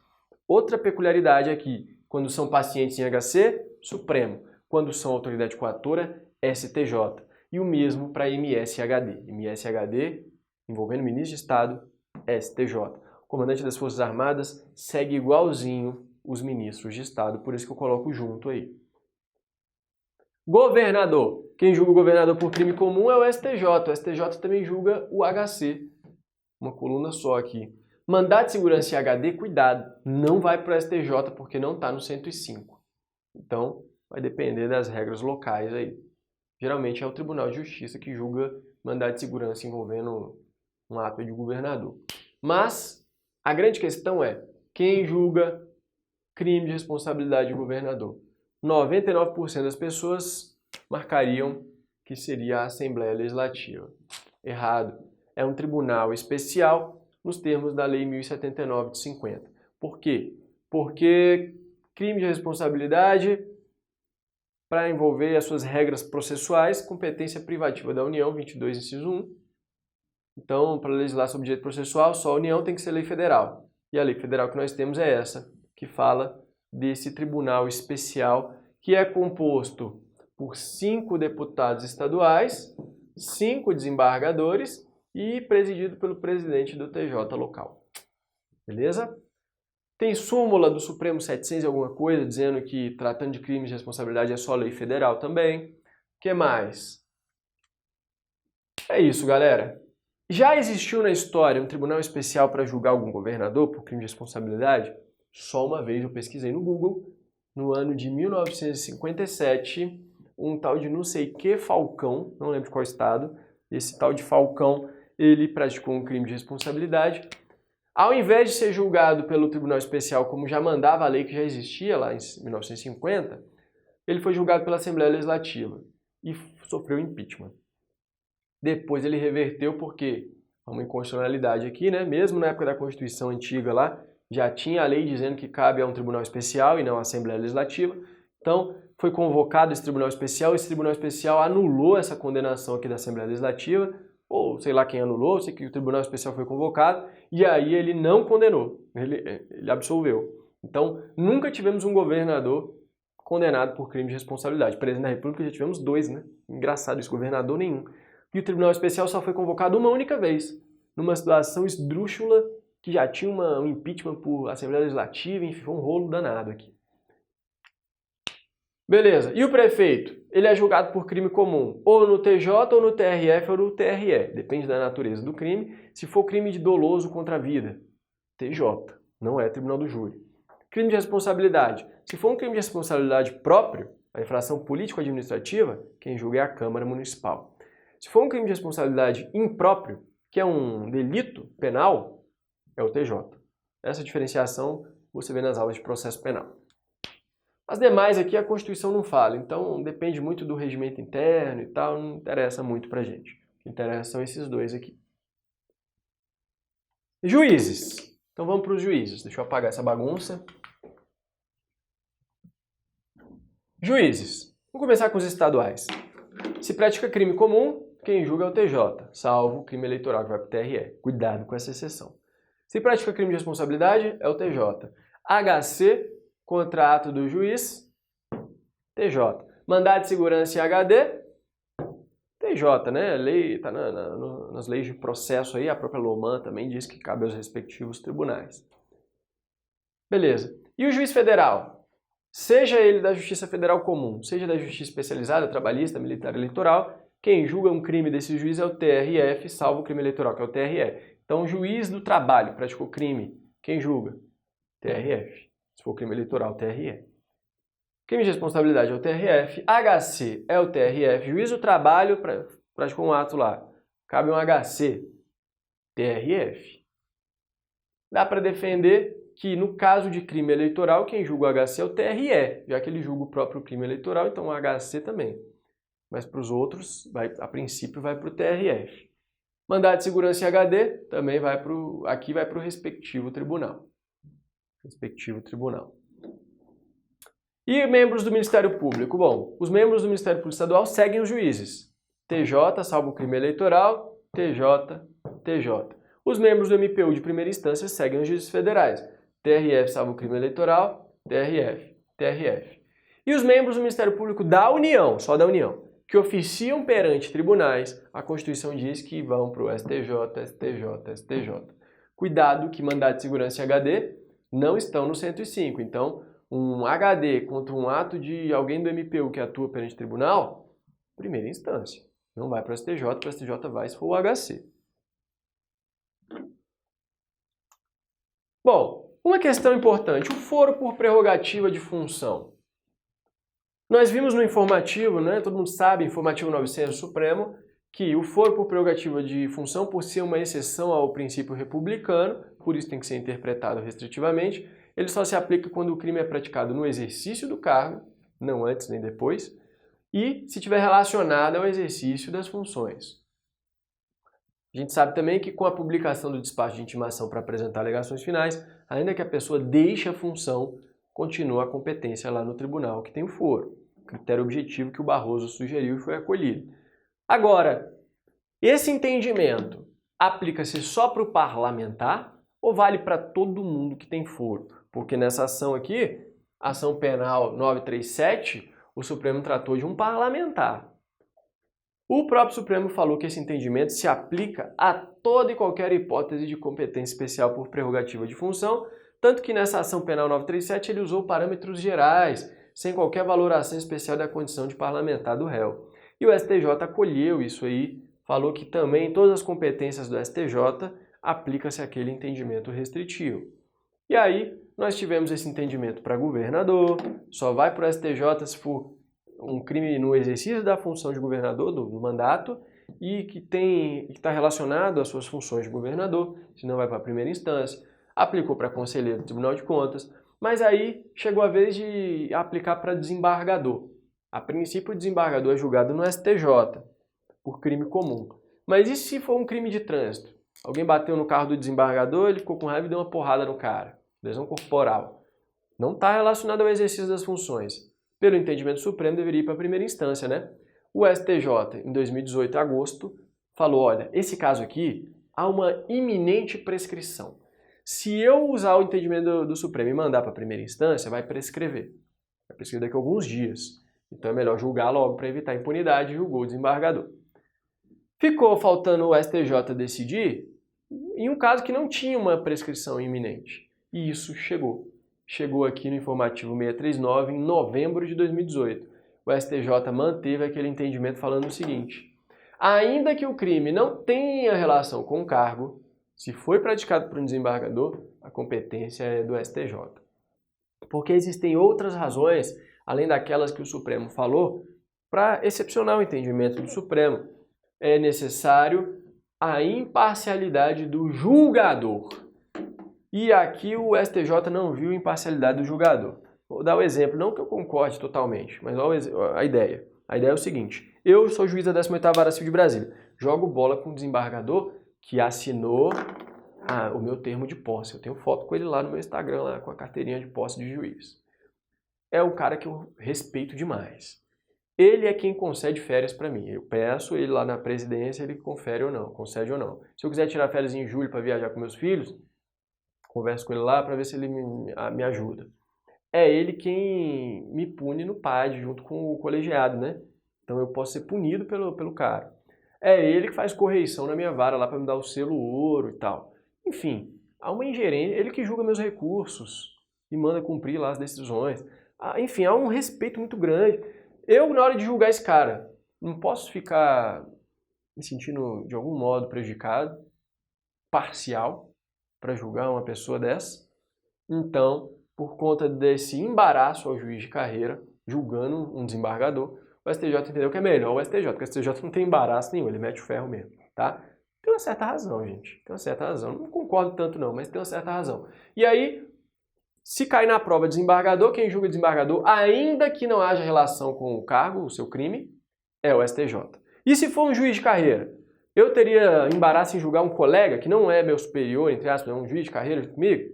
Aí o STJ não falou, ele falou do desembargador. Mas a princípio ele fala aqui, ó, membros da magistratura nacional, quanto a todos, há outras razões. Então a princípio vale para todos. Se eu fosse o examinador, eu falaria do caso do desembargador, que é o que a gente tem expressamente. A princípio vale para todos, não sei. É isso que está valendo hoje. Falta o Supremo se manifestar. Um dia o Supremo vai se manifestar, você pode ter certeza que todos os Instagrams jurídicos lá, dizer o direito, vai sair no Jornal Nacional, vai sair em tudo que é lugar. Então fique ligado. A princípio, vale o que o STJ está dizendo. O desembargador não se aplica. Aquele entendimento restritivo do Supremo. Para a gente fechar a nossa aula, eu vou voar aqui, pessoal, que eu já passei demais do tempo. Voar. Artigo 102. Competências do Supremo. O inciso 1 fala das competências originárias. Saiba que se não tiver nas alíneas, não é competência do Supremo, salvo alguma interpretação ampliativa que de vez em quando é feita, por exemplo, negócios envolvendo a Interpol, comissões parlamentares de inquérito, quem julga o mandado de segurança contra o ato da CPI lá do Senado.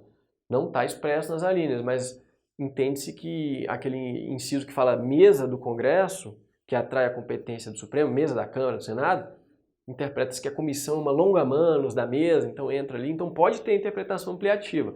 Mas a regra é que, se não está nas alíneas, não tem competência do Supremo. Isso é muito válido para ações contra autoridades que têm foro por prerrogativa.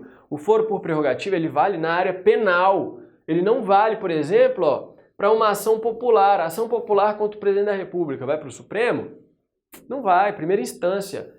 Ação ordinária. Eu quero cobrar o Jair Bolsonaro porque eu fiz um contrato com ele. Ele me vendeu a moto dele e eu paguei uma grana. Mas a moto veio com um vício redibitório. Eu vou entrar com uma ação ordinária para resolver isso aqui. Vai para onde? Vai para o Supremo julgar esse vício redibitório? Não, vai para a primeira instância. PA, prisão é alimentícia. Quero executar por PA aí uma mulher qualquer aí que não está pagando a PA do meu filho.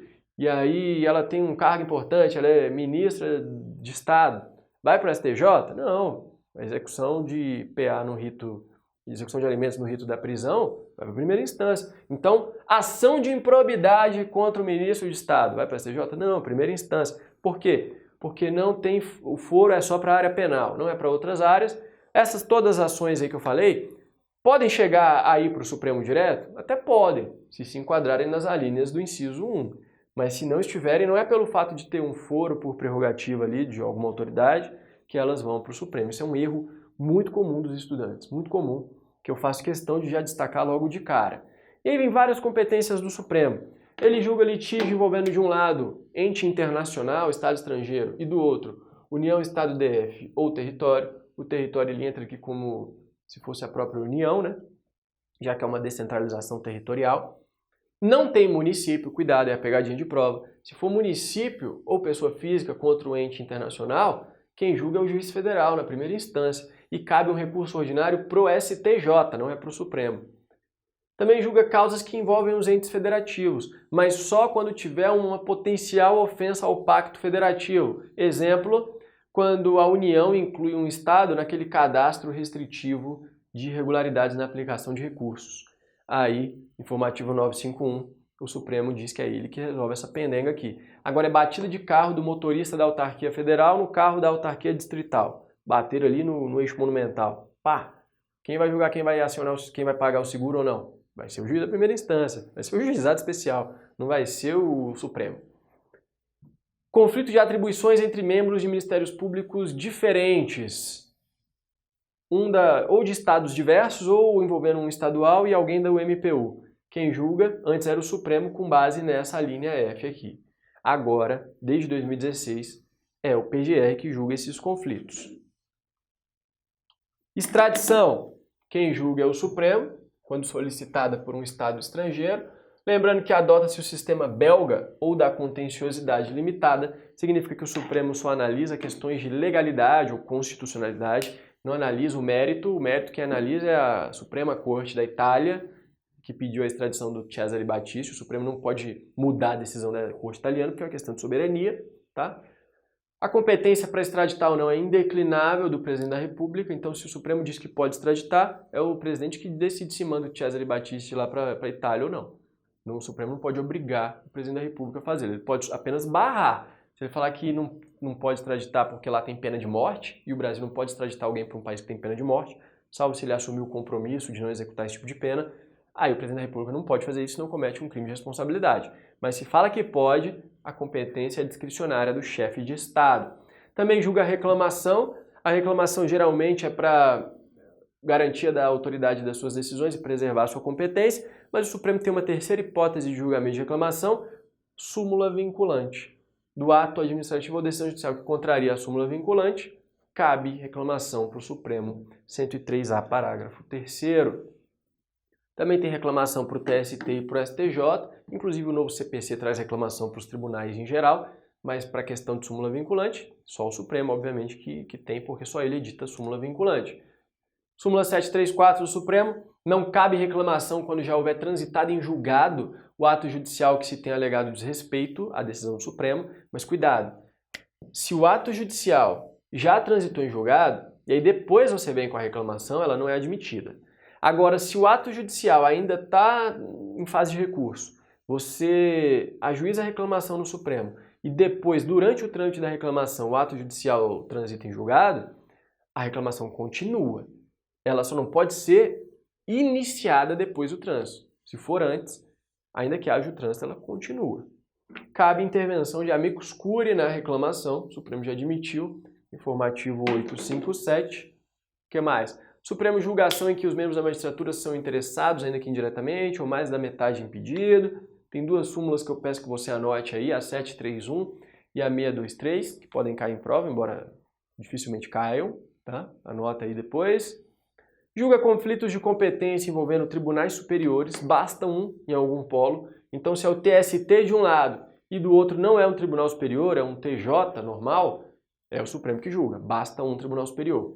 Julgações contra o CNMP e o CNJ, lembrando que as ações são apenas contra o colegiado, se são ações pessoais vai para a primeira instância.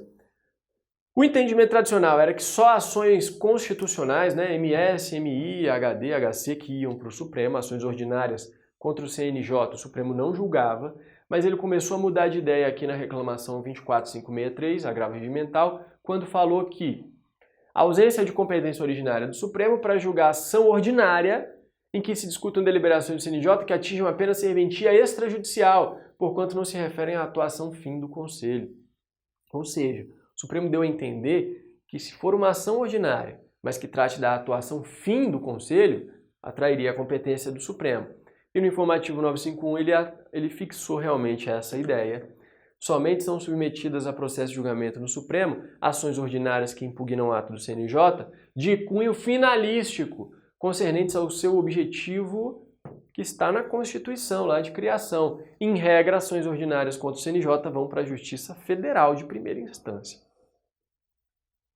Beleza, informativo 951, final de 2019 aí.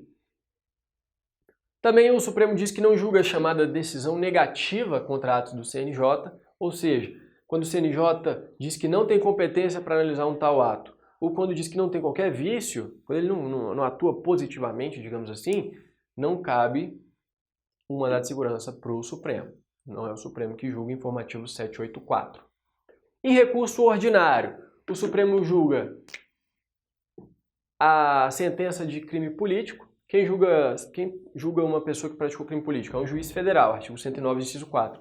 Qual é o recurso da sentença? Todo mundo fala apelação. Errado, se é crime político, é um recurso ordinário que vai direto para o Supremo. Também julga em recurso ordinário HC, MS, HD e MI.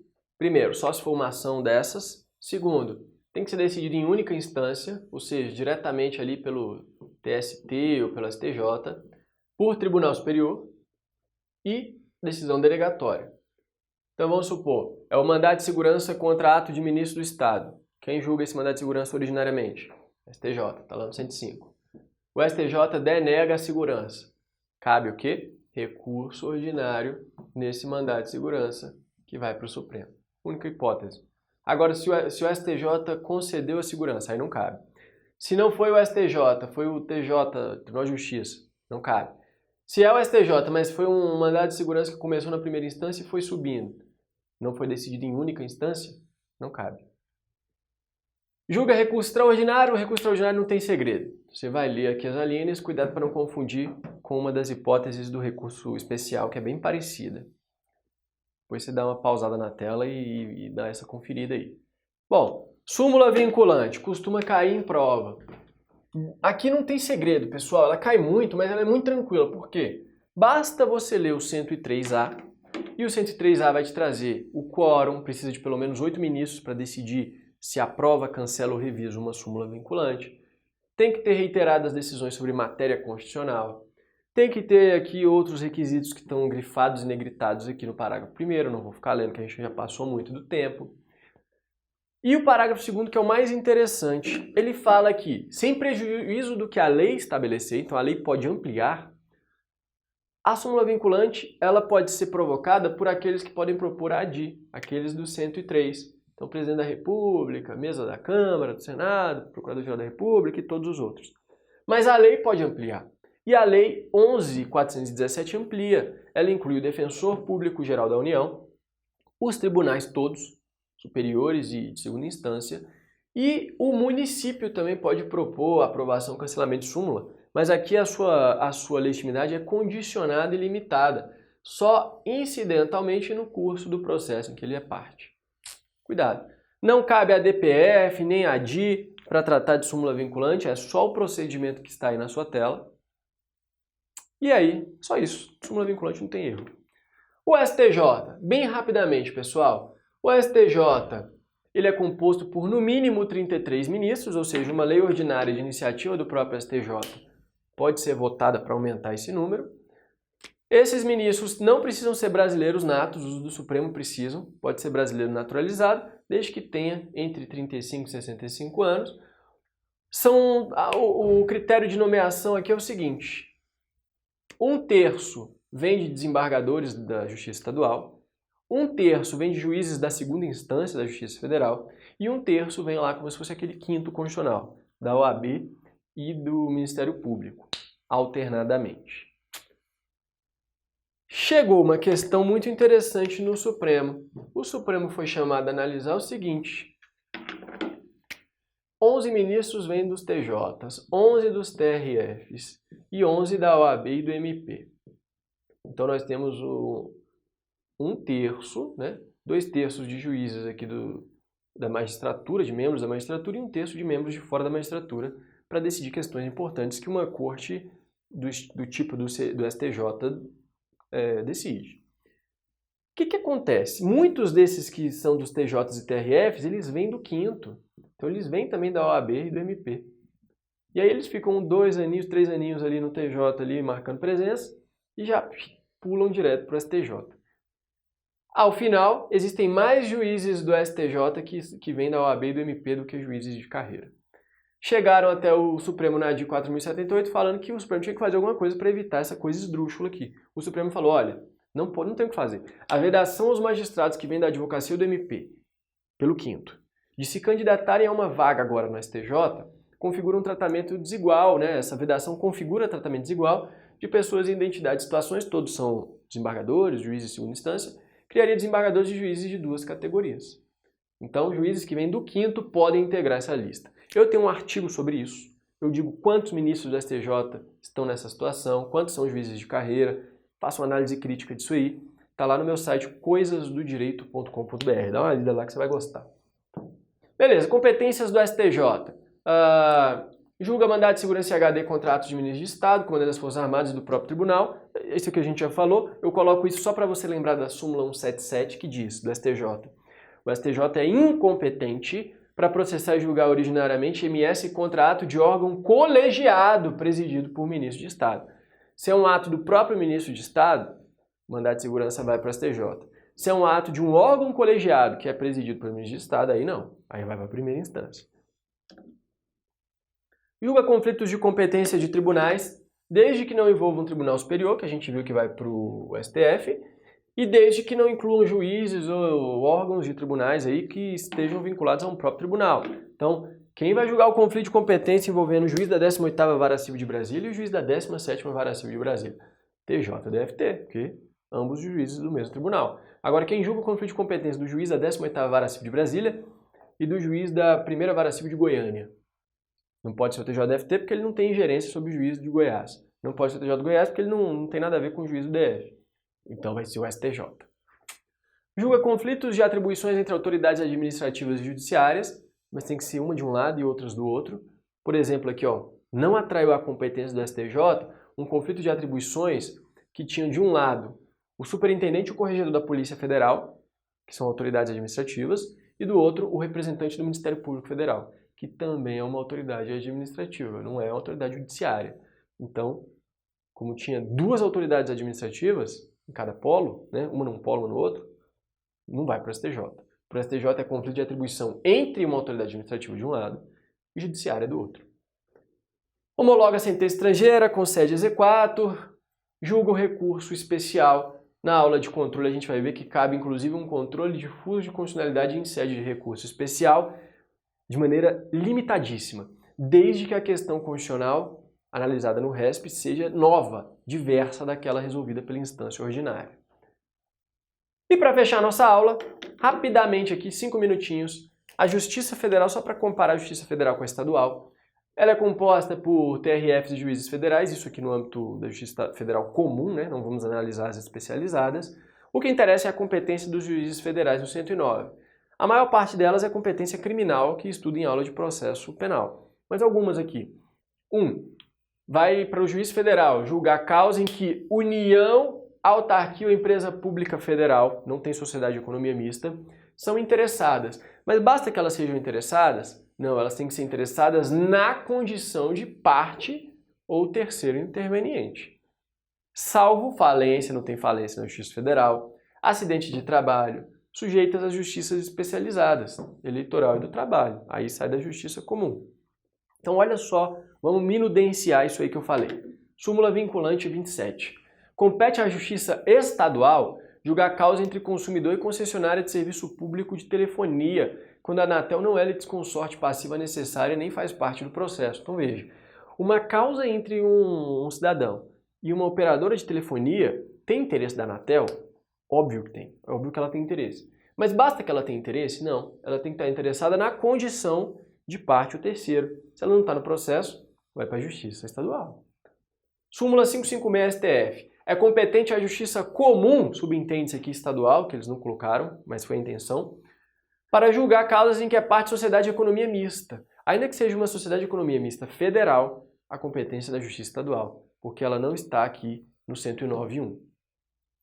OAB. Conselho Federal da OAB, suas causas são julgadas, se ele é parte, as causas são julgadas, obviamente, na Justiça Federal. E se for uma seccional, também vai para a Justiça Federal. O Supremo já decidiu. Envolveu a OAB, Justiça Federal. Crime político e infrações penais praticadas contra bens, serviços e interesses da União, vai para a Justiça Federal. Salvo contravenções e salvo da Justiça especializada, a Justiça Militar e a Justiça Eleitoral. Vai para a Justiça Federal comum aqui, só as ressalvadas, só as que não vão para a Justiça especializada. E contravenções também não.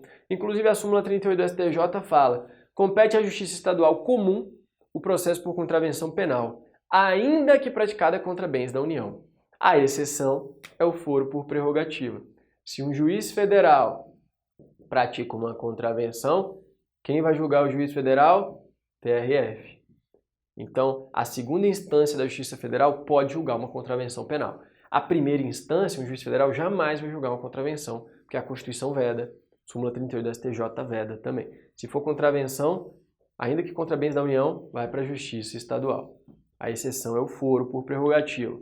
Ainda que se aplique o entendimento restritivo do Supremo, pode ser que um juiz federal pratique uma contravenção que esteja relacionada ao exercício das funções. Não sei qual, tem que ver lá a lei de contravenções para ver se alguma se encaixa. Em tese deve ter. Então, ainda que se aplique o entendimento, vai para o TRF. Mas como a gente já viu, o STJ não aplica o entendimento para membros da magistratura. Também julga causas relativas a direitos humanos, aí você vai dar uma lida no parágrafo 5º, vai ver lá que quem suscita é o PGR, mas não é perante o Supremo, é perante o STJ em qualquer fase do processo ou do inquérito, e que o STJ exige um requisito a mais que não está aqui na letra da Constituição, que é uma incapacidade do Estado de levar a cabo a persecução penal. Então, se o Estado não consegue levar a cabo a persecução penal por falta de vontade política, por falta de estrutura, aí há uma federalização da persecução penal pelo incidente de deslocamento de competência. É o que estão querendo fazer com o caso da Marielle. A Marielle lá, deputada, sei lá, não acompanho muito, para falar a verdade, essas questões aí de política, mas como até hoje não estão resolvendo, estão querendo instaurar o IDC para a Justiça Federal analisar isso aí. E para fechar, também vai para a Justiça Federal a disputa sobre direitos indígenas.